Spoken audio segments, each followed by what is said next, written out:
Look, I think all the concerns about, going into the season with the gaps in the squad, with the potential lack of quality in certain areas are all valid. But I do think when you're looking at the squad compared to the last 3-4 years, I think we're in a much stronger position now than we have been. I'm thinking that the squad building that we've been doing, albeit slow and in chunks year by year, I think is going in the right direction. And it's massively positive. The caliber of player now that we brought in over the summer was much needed, shifting the kind of focus from young and up-and-coming talent to players that are here and now, experienced, ready to come in, ready to hit the ground running. And look, it was a much welcome shift, and I think it's something that we probably needed for a while. So, look, as much as I do have reservations and worries about certain positions, left wing, there are a lot of positions in the team that if you get one injury in that position that, we're going to be really screwed in certain positions. But look, I am going into this season really positive of what we can achieve. I think when you're looking at that 5th spot, I think the only real team that are going to challenge us for it is Newcastle. And I think Newcastle got a strong squad, but I think they're going to massively feel the loss of Isaac. They've got, the kid from Germany who knows how long he's... Yeah, like who knows how long he's going to take to develop. He does seem like a Isaac type player, though, to be fair. I'm not saying, I don't know about Koi, but he seems very similar. But I mean, like, what, one good season at Stuttgart, only played under 21 football, like coming into the Premier League and filling the shoes that Isaac left is a massive job. Yeah. So it might take him time to develop and really get into that role. Not saying he won't do it, but it might take him a bit of time. Visser will get you goals, and that's maybe the kind of short-term stopgap they've got to maybe for his progression. But I do think you're looking at Newcastle. I think they're who we're going to be facing for that 5th spot, and I think we've got a better squad equipped to handle 2 games a week. They're kind of thin in a lot of areas. So I mean, they're in the Champions League. They're in the Champions League, yeah. So I think that the big difference between, and this leads into like what I think about our squad, I think the big difference between us and Newcastle is their starting 11 with that midfield that they've got is amazing. Yeah. And it can create from deep, it can create from high up, it can press, it's got everything you need as a perfect midfield. But if they get an injury in that midfield, they don't have that then they don't have that at all. Like if Tonali goes, like it almost happened in one game where they lost they lost Tonali, Joe Linton, and like they were going long, but they had nothing in the middle of the park anymore. So. But Brains, to be fair, that's the same can be said for Spurs, because if Javi Simons gets injured from now until February, we got no creator. See, we can win away at City without him. True, but can we beat like the lower teams? So this is my point, Ben. This is my point, right? Is I actually do back a lot of our midfielders to come in and do roles. So when a manager, if you look at it from a coaching perspective, a manager takes over a club, right? And you look at the midfielders we've got, you aren't looking at it going, oh, there's not a single like managers don't really think like that. They look at, because creating an attacking style is the manager's job. You don't rely on one player to do it. Like that, you would be a shit manager if you were like, oh, they've got James Maddison there. Hey, like you don't do that. You look at the players you've got to utilize to create a style of play, and then you kind of like who can do it for their specificity. So like you look at Bergvall and you go, he could do this side of what I want. Gray can do this, and so you don't ever account for someone who can like spray the ball and do really hyper creative things like James Maddison can, right? You're not gonna. No manager's going to go into a team and think, well, I need that player, because it's too much of a out there thing to expect. What you want is players who can one touch, pass, move, like create brilliant little triangles, and we actually do have that. Like we have that with Sarr, Bergvall, Gray, as those 3 players could come in and be utilized around all of the positions. So that is like such a strength. Honestly, my hot take of this season is we are going to be shocked at how important Sarr, Bergvall and Gray become to this team. They won't be starting every game, But when they come in, learning off of, so like say when you've got like a Xavi Simons in now, and you're attacking training drills, they become tiny little bit different, but not massively. You're still going to do the angles that you're still going to practice the same thing. And Bergval's still going to practice the same things as Xavi Simons is. And so is Gray, right? Midfielders will do, or maybe Paulinho won't, maybe like Bentancur won't, maybe, certain players won't, but when you practice attack and drills, you practice it with the squad of midfielders. And you will see in training, fuck, he's hitting that pass. He's doing that pass like better, and then you build up their confidence. So if Xavi Simons is out with an injury, which he inevitably will be at some point, bang, you put them in. And then I think we will be shocked at the quality of young players who can take on these skills at such a good time in their career. So I'm not looking at our midfield going, I look at our midfield going, wow, wow. We have, think about a few years back when we'd look at like our bench and go, oh my God, we've got nobody to bring on here. Look at our bench now. And you're like, man, Bergval would start at most teams in the Premier League. Gray would start at most teams in the Premier League. Our bench is full of starters for other 11s, so we're kind of I look at our squad and go, this must come fifth. This squad has no excuse not to come fifth with a good manager, with a very good coachable system. I think there's an over worry about not seeing hyper creative play yet, but that's the last thing a coach works on. When he comes in, and it wasn't under Ange, fair enough, but that's what Ange's style was. Kill them, kill them, kill them, kill them. And Ange's style didn't rely heavily on one person. It was a system of go, go, go. I mean, if you look at what we had, how the fuck did we score that many goals? How did we actually manage that? Because we don't have the personnel to be scoring the number of goals we actually ended up scoring. And Ariane, that is perfect, because that shows that system is important. And when you have good players in, you can score hell of amount of goals. With Frank, you saw in the Arsenal pre-season game, he was screaming, only defend. He was saying, give the ball away, kick it up. We are drilling defense. So for me, I was not worried about, we're not putting together. He needed time. He's built a defensive system. And what we're seeing at the first part of this season is we're way stronger defensively. So It's going to be a growing thing. And I think by the midpoint of the season, I think you're going to see us being a really attackive, like the rest of the coaches, they're not really getting to show you yet what their muscle is. We have to wait until we see how Spurs look as an attacking unit. But then you look at the forwards. I don't think even our left side is that big a problem, because I think Xavi Simons could be on the left wing. I think Kolo Muani can do it. He can't do both things at once, can he? You can't do both. I wouldn't start him. I wouldn't try clone him.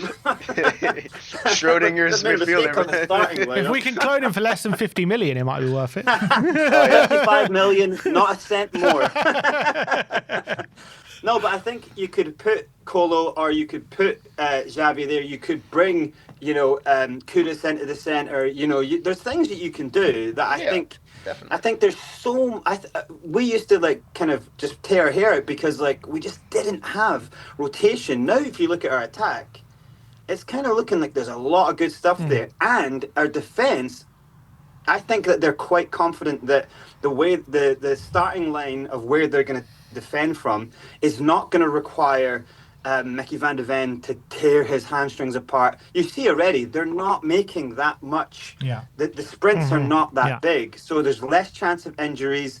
And I think that's why Frank came in when he looked at the situation. I thought he felt confident he could rectify it, because he thought the line was insane. I think you were asking to burn out someone's legs, especially someone who has that kind of running style. So I actually look at it like Spurs' squad now.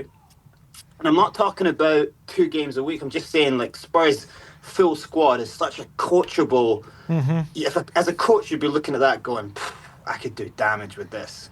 I guess that's what makes me happy. I guess the question is, it always comes down to this question, which is what we have every single year at Spurs. But now Levy's gone, I don't know if we're still going to have this question, but we'll have it. No, we probably will. Has the manager been backed? So if Frank starts for one reason or another, faltering, underperforming, blah, blah, blah, will the questions start coming back? Well, he wasn't backed. He wasn't given the players, all this kind of stuff. All these questions rear his ugly head. Will that be a valid excuse this season for Frank when it comes to his squad? Or has he got the squad there that should be able to, do what he needs to do? Go on, Ariel. Definitely would say that, like, I wouldn't say he's been like backed to fullest extent, but I think there is kind of like an expectation on Frank now. I'm not saying like, if he like gets sixth, even, like, I think okay, you can say fair enough. Like, all right, you didn't really have a quality attack, but I think really if we start falling out the top six, I think questions are going to be asked. Like if we fall out the top six and like the cups were like really really poor, I don't think Frank really has an excuse. I think he was definitely backed enough to we should be expecting a certain level of performance right now from Frank. We should have at least sixth, at least maybe quarterfinals, a couple quarterfinals in there. I think that's like the minimum that we're expecting. I think if we finish out of the Europe spots like eighth, I really think we got to give Frank a good look. I'm not saying sack him because I don't have any I don't know what the context would be of the season if that happens, but I definitely think we need to be expecting something. I'm not saying he's been backed fully, but he's been given some good players.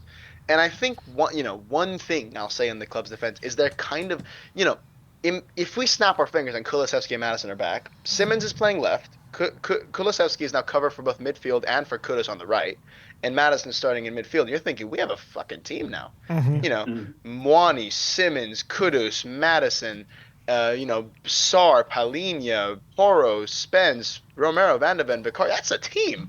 And then you look at that, okay, all right, let's say, Kudus gets injured, we have Kulusevski. The second team, we got Kulusevski, Richarlison, Odobert, Bergval, Gray, Bentancur. I didn't even mention Bentancur. I mean, he's been phenomenal. And then Udogi, Dragishin, Danso, Kinski. Okay, well, hang on. That's a team. And don't forget, Ariane, when Madison's back, Harry Kane will be back as well. So, like, it's a little bit tricky because, if you bring in a left winger, eventually when Kulusevski and Madison come back, it's going to be a long time, but it's not going to be never. They're not dead. So, like, what do you do when they come back? Like, you have to sell somebody. Now we're in a bit of a weird predicament where we're paying wages. We probably can't register two of these players. So I understand kind of from the club's perspective why they might be like, well, we have these two players. Like, it's really unfortunate that they have two long-term injuries, same position, freak accident injuries. But also, like, there's only so much they can do about that. Once they come back, our squad looks very impressive, actually. Yeah. Our full fitness starting 11 looks unbelievable. Yeah, I think. Surely when everyone comes back, that's a squad that can challenge for the top four and can challenge on multiple fronts. On all four fronts, absolutely. And maybe you bring in one fullback and you bring in one like quality winger. We're really we're not far off. Yeah. We're not there's not levels to this game anymore. We're definitely not there with the Madrids and the Liverpools and the Cities. We're not there. But I think we're in touching distance. And with a bit of fortune and a bit of their misfortune, And we've also got players that can go up levels as well. So, put that all together. Brains, where are you at with, you said you're happy with the attacking options when you're talking about the left, but I didn't hear you mention Odobert or Tell. I know. Which is cool. Like, I think that's a good thing. Like, I do think Odobert could come on. I'm still not sold on Tell. I still think that was a bit of a weird, rash club signing. And that's not to say that he doesn't have talent, because he does have talent. I've never said that he's garbage.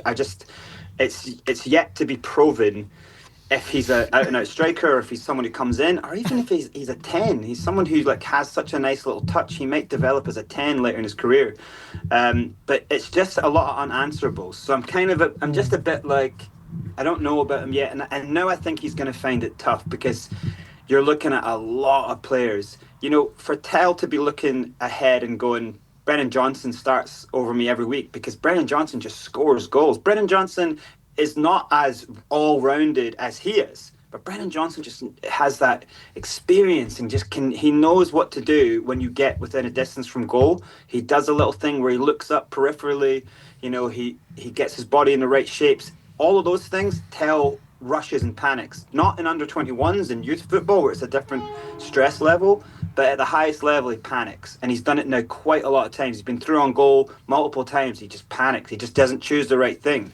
So I don't know if I see in him like an out and out striker, because I don't think he does the right things when it comes to striking the ball. But someone who comes in as someone who might be able to play as a 10, yeah. But I think now his biggest problem is now he's in. If you're looking at that squad, Ariel's right there. We're not far off, and when you're not far off, you kind of have to say the manager got backed, because he's come in first window and he's almost got a perfect squad. That's been backed. You cannot say the manager's not been backed when he only needs one or two positions. Do you know what I mean? Now look at it from the kind of the perspective of Tell. There's a lot of players there. If there's something a player has to be moved on next, like right now it's most likely him. So like he's really, and if he gets a chance, he's got to run at his man. He's got to have big games when he comes on, and I think that's like another huge pressure for the kid. He's still so young. So, but this is it. This is you're in the lion's den now. Like this coming to the Prem, and to a team like Spurs who have a big kind of history and a big expectation, you can't be coming in and not going on the pitch. You cannot, as a striker or in attacking positions in the Prem, be coming on the pitch, going through on goal and missing. I'm sorry, like this is just the Prem. You can do that in other leagues. You cannot do it here. Like you have to have a big chest. You have to be able to take that pressure. So it's a bit sucky in that regard for young players, especially if Odegaard might be one injury from being like, right, we're going to move this guy on. But this is kind of, as fans, we kind of have to be cool with this, because it means that there is a fight for positions. There is a good squad there. I definitely think when I look at a window, I look at it going, how many marquee players are in your starting 11? And how many marquee players did you get in the window? And I look at that and go, we got 4 marquee players in. That's pretty damn good. And then how many marquee players now does your starting 11? And now does some of your subs, aren't some of them marquee players now? Like you're kind of going, wow, we've got more than 11 marquee players. Like, so then I think, well, that's an incredible window and you've been backed. Obviously we as fans go, we should have got this and we needed a perfect scenario here, but you're just never going to get that. I guarantee you Frank's walking in after that window closed and he's going, wow.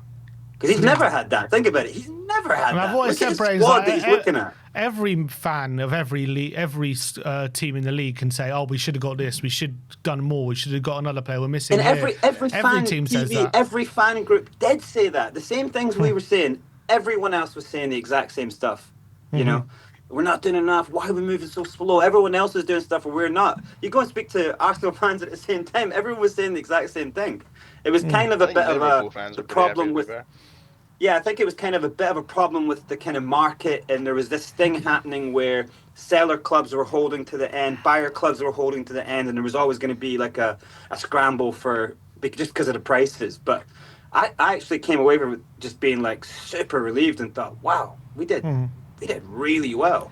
Yeah, and at the end of the day, I know we finished 17th last season, but everyone knows this squad is never a 17th squad. And the reality the reality is we were safe in February. Like I think we beat Ipswich. I think we could have lost every game from February on. We still would have been safe. Like we were never going down. So we pretty much played our whole season with our second string team, probably from November on. Yeah. Like it was like our second string team, and we won the Europa League. It's not like we went on and actually won the whole thing. So like the squad showed it's a lot better than that league position. So it didn't need as much work as a lot of people say. I mean, I know people saying, "Oh, jumping from 17th to 5th, that's asking a lot." I mean, it is, but at the end of the day, it's capable of it. They finished 5th the season before. You know what I mean? So this squad is 100%. Like this isn't like a crazy thing to suggest we can be 5th. 100%. Yeah. I think the narrative around the whole Premier League now is that Spurs are probably the best, the 5th best team or the 5th best squad. in the Premier League. Yeah. I think even like our biggest rivals would probably say that, and everyone knows finishing 17th was a complete like just not a true value of where the squad is at right now. But look, I mean, I've seen a lot of, I know it's only content creators, but I've seen a lot of people's predictions, and not too many have put Tottenham in 5th. A lot of them putting 7th. is that post? Yeah, a lot of. I mean, I've seen people put us like 9th. 10th. Is that like, post transfer window though? Because I felt like that was I don't know if happening it like is, to be mid transfer window. Yeah, I think you're Maybe right. maybe a mix, but still, might a be lot right. of people predicting. I guess I said 7th. That was before the window ended.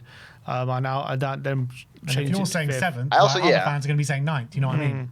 A lot of like the negativity also comes to like we did leave it late at the end of it. Like that is kind of it's an issue, but I think also we have an excuse given who we got. Like you couldn't have gotten Simmons earlier because of the whole thing with Chelsea. We couldn't have gotten Colomwani earlier because of the whole thing with Juventus. So at least we ended up capitalizing like, okay, it's late, let's get the quality players that we actually couldn't have gotten earlier. Right? So it like this thing, we got quality in. Like I think again the way we handle it, we didn't give a good preseason. I do think unfortunately, if we did get in earlier, we probably would have 9 points and a Super Cup by now. What can you do, right? But I think going forward, we have a squad, right? And I think luckily, Colomani's been doing the work for an entire week now with the coaching staff. Simmons is gonna come. He's gonna do the work. I don't know if he's gonna start immediately. We'll see. But in really a couple of weeks, he's gonna be fully integrated, and we'll see. That we have I'm happy. I think again, Frank is definitely. You can't say Frank's not been back. You could say, all right, maybe if he doesn't get that Champions League spot, he had a bit of a. These players didn't come in early enough, and we had injuries, and 6th is all right. Like it's probably, but I don't think if we have another like disaster season, and we finish like 8th, like then we have to start asking questions. We definitely have a squad worthy of expectation. The reality is, right, if I said to you just after that Champions League, the Europa League final, we would have had the summer that we've had, a whole new coaching staff, Thomas Frank in, Levy's gone, like literally, like we did our predictions for the transfer window of who we're going to sign, and the transfer window that we've had is 20 million times better than what we both predicted. Yeah. Like nobody could have predicted the summer that we've had, because I think like No. it's better than anyone expected going into the window. Anyone. I don't think have we ever had a better summer. In terms At of least this the last many like 10 established stars coming in, like the first summer under Ange, we got Madison, Van der Ven, Vicario, Brennan. Like we had a pretty good summer, but in terms of like real established stars, good peak ages, like these good money as well spending, I think this probably takes a cake for that. But when you But do you know what's crazy about the signings that we got in is that those 4 marquee players are players that we've been dreaming about bringing to Spurs for multiple seasons now. How long were we after Colomani, Xavi Simmons, Kudos? We wanted him from Ajax. Paulinho. Like we've been crying out for these players and we just got them. Yeah. It's kind of like we have to look at that and be like, wow, all right. Considering that when we sacked Ange and it was like, oh, here we go again. Here we go. It's rare, Starting isn't it? again. It's so rare. It's crazy. The way Frank was talking about what's his name, Paulinho was so funny to me. I mean, I don't know if you guys saw when he was like, when I heard he was available, I was just like, yeah. He was just like so shocked that we so easily brought in a player like Paulinho. Like, well, of course I want Paulinho. what was that Lange? You talking about Lange when you did that interview? Or Yeah, I Frank? think it was either from that or like I think it was like in an interview and like a press conference right after we signed, something like that. It was just so funny to me. Lange was like, It yeah, it's a so- no-brainer. yeah. Like, why? Yeah, of well, course. obviously. Why are you asking me? Here's an interesting question, and it's obviously one of those like, oh, how do you kind of calculate this? But when we were in the semi-final of the Carabao Cup, and we were still kind of maneuvering our way through the European, but we were dying in the league, right? With this squad, do you think we come away with 2 trophies? Do you think we win the Carabao Cup? And do you think we easily win the Europa League? And maybe don't finish 17th. What do you think? If Yeah, with this probably. squad, Probably, yeah. I don't But care now, for the with league this- position. with this squad and Ange, do we do that? And this squad and Frank, that's the hard thing. Because with Ange, would he still cause loads of injuries? Would he still go gun ho and just not like, you know what I mean? Well, he'd Or do it. Do you reckon? I don't think he'd be like, oh, now I have so much depth, I'm actually gonna not go gung ho. Like he's like He'll go gung ho more even gung-ho. more. Yeah. You're right. So he's gonna do the same thing. Our defensive line would be at their box. You're right. Defensive. So, I think Liverpool are so good. It was Liverpool at Anfield, right? Yeah. I feel like I don't know. It's a hard. They didn't end up winning it, to be fair. So who knows? But look at the team. Yeah. Look at the team we played against them in the return leg. I know, it's Look at that. ridiculous. Yeah. Maybe we would have beaten them by more than a goal in the home leg as well. Yeah. I mean, We should have. We should there's an have argument with for the that. team that we had out. Yeah.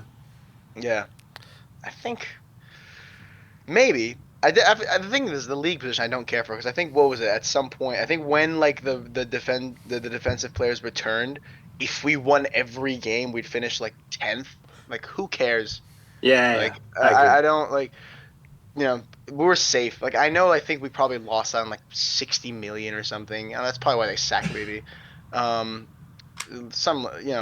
yeah. I don't care. So maybe I think we definitely I don't think we sweat that Europa League the way we did with a better squad. Because I mean, Man United are shit, man. They're Yeah. shit. Yeah. They're awful. Yeah. Yeah. Yeah. So it really was. What was it, 16th versus 17th at the time? Yeah, and it Which played out is- like that on the pitch as well. It played out like that. It played out exactly like it.